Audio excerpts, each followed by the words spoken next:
There was once an elder on Mount Athos, Father Arsenios, originally from the Caucasus. He was a very simple and straightforward man who barely knew Greek but spoke Turkish better. When he was 75 years old, he complained that Elder Joseph had still not counted him as part of his brotherhood, even though he had promised to do so. But he was still waiting. So I asked him, "Elder, are you afraid of dying?" "No, I'm not afraid." "And what if you go to hell?" "I'm not stupid enough to go to hell." In other words, it depended on him. Our relationship with God is a matter of love. It is not a matter of duty, to go to church, to think in a certain way, to follow orders diligently, and to be a good person. Our relationship with God is not something achieved through duties. Rather, it is a relationship of love and reverence.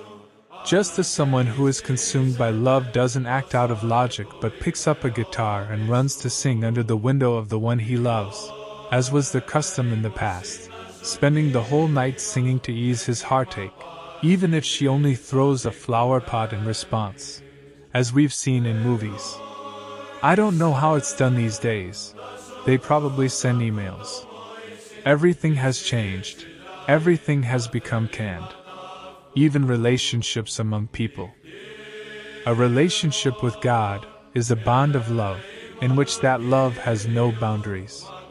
It doesn't fit into any schemes or programs and cannot be extinguished. It is a fire, a flame ignited in the very essence of a person, and he can't find a way to express that love. It doesn't depend on anything external. But those who measure everything by outward order likely behave the same way in their families, which naturally threatens family relationships. Such a person might say, "Aren't I a good husband? How am I not? Who gives you money to go to the store every day? Don't I come home on time every day? I don't look at other women. I've never even scolded you, let alone hit you. Don't we go on a cruise every summer? Don't we go out every weekend?" In other words, he fulfills a list of some kind of rules and thinks that makes him a good person. But the moment it's revealed that one side feels neglected or has another relationship, their home collapses, the family falls apart, and then they ask themselves, "But why?" They don't understand that such bonds cannot be maintained by following some recipe you'd get from a doctor or pharmacy, nor by following a list of rules. If I do this and that, everything's fine. You could do everything required, yet it could all be in vain. Just like the Pharisee who fulfilled the entire law, but didn't find mercy before God, whereas the publican, who didn't follow the law, was justified and beloved by God.